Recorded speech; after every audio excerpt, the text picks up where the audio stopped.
At noon, we got South Carolina, who's 3-6, traveling over 3 Texas A&M, who's 9-0. Texas A&M favored by 19.5 points on ESPN.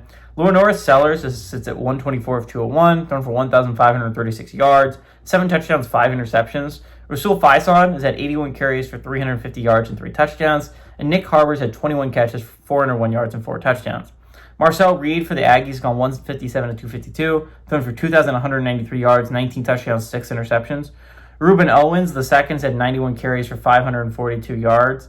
Mario Cravers had 45 catches for 762 yards and 4 touchdowns.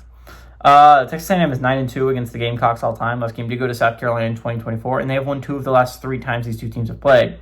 South Carolina is 0-5 when going to A&M. Texas A&M is 3-1 in one-possession games against the Gamecocks. Beamer is 2-2 against the Aggies, and Elko is 0-1 against the Gamecocks.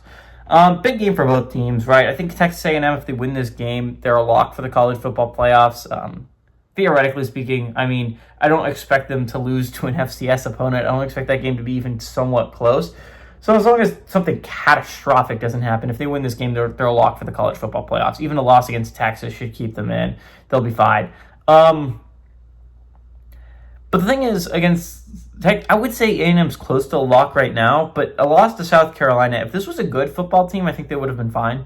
2-loss team trying to go to the college football playoffs, as long as their 2 losses are fine and they have a solid win, which I think I would like to argue A&M only really has one of those. They really helped their resume last week by going on the road and beating Missouri, but we don't know how great Missouri is going to end the year. It seems unlikely that they end the year strong. So I don't know how great that win is going to age as the season goes on, last 3 weeks of the season, right? The Notre Dame game is likely to age very favorably. It's very possible Notre Dame ends at 10-2, 9-3 kind of area. So again, A&M was a big winner last weekend for me. They moved from my 4 seed right at the beginning of the week. Now, after last weekend, they're my 2 seed. So they moved, if you do not know, they bumped past Ohio State. I think their resume right now is better than Ohio State's. But to be fair, Ohio State still has 3 games to play against opponents that can add to their resume right now. A&M really only has 2 games left to play that can add to their resume. Especially because, I know what you're going to mention is A&M plays Texas. That's going to do a lot to their resume. But Ohio State still has a game against Michigan that could also do a lot for their resume if they can win that game. So I think it's very possible Ohio State passes A&M again down the stretch. I think it is very likely that happens. But right now, A&M would be my 2 seed. They moved up significant points for me. They moved past Bama, which was really big for A&M. They got their second most impressive win, which is a road win over Missouri. South Carolina, on the other hand, needs to win out to go bowling. If they could find a way to win this game, it's not impossible that the game against Clemson's for a bowl. Like, whoever loses isn't going bowling. Whoever wins does get to go bowling.